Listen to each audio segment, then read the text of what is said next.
हमने अपने जीवन में संत चरणामृत की एक विलक्षण घटना देखी, तब से मन में ऐसा भाव निर्मित हो गया कि अपने जीवन में प्रतिदिन संत चरणामृत लेना है।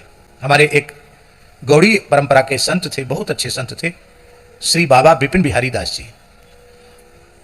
पहले बड़े अधिकारी रह चुके थे, पटना विधानसभा के मार्शल थे वो। बाद में सेवानिवृत्त होने के बाद उन्होंने चैतन्य कुटी के बड़े महाराज जी से विरक्त वेश ले लिया था।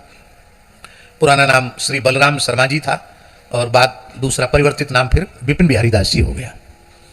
पर वो थोड़ी शान शौकत वाले ज़्यादा थे, बढ़िया मटका सिल्क बढ़िया पहनते थे, थोड़ी खुशबू वगैरह भी लगा लेते थे, गर्मियों में थोड़ा पाउडर भी लगा लेते थे, खूब शौक थे, वस्त्र पहनने का शौक, बढ़िया चीज़ बनाकर ठाकुर जी को भोग लगा के पाने का और पवाने का शौक।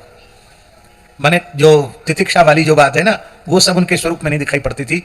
हम तो मन में अनुभव करते थे कि प्रच्छन्न भक्त पुंडरीक जैसे हैं ये हैं, बाकी बाहर से इनका परिवेश ऐसा है, थे बड़े भक्त।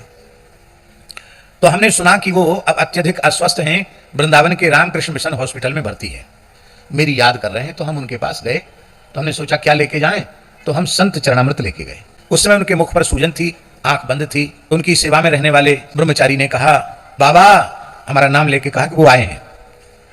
तो उनके मुंह से निकला, आंख तो बंद थी, उनके मुंह से निकला, हमारे लिए क्या लाए हैं? तो मैंने कहा, संतों का चरणामृत लाया हूं महाराज जी। तो उन्होंने कहा, ऐसे मुंह खोला, आंख तो बंद थी उनकी, धीरे से मुंह खोला और मैंने संत चरणामृत उनके मुख में डाला। शरीर को देखकर लगता था कि अब ये ज्यादा समय तक रहेंगे नहीं, ऐसा लगता था।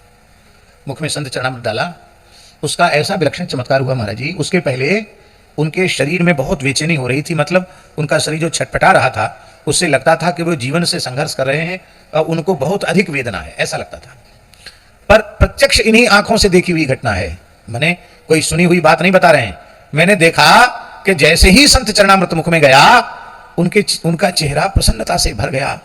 आंख तो बंद थी लेकिन वो मुस्कुराने लगे और उनके नेत्रों से आंसुओं की धार बहने लगी और हाथ जोड़कर उन्होंने कहा, हम आपके इस उपकार के ऋणी रहेंगे, आपने बड़ी कृपा की।